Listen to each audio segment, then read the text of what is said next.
2000-luvun alussa Volvo oli huipulla.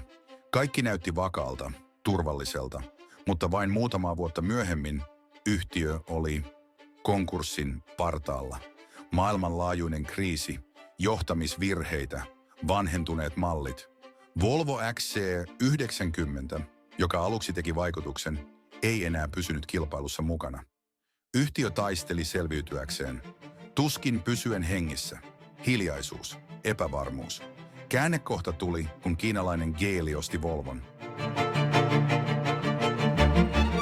Ja silloin loppu ei ollutkaan loppu, vaan uuden alku.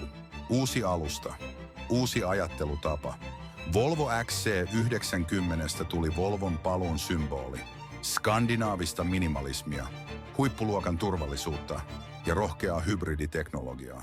Volvo ei vain selvinnyt, se muuttui. Ja Volvo XC90 osoitti, että epäonnistuminen ei ole loppu, jos on rohkeutta aloittaa uudelleen.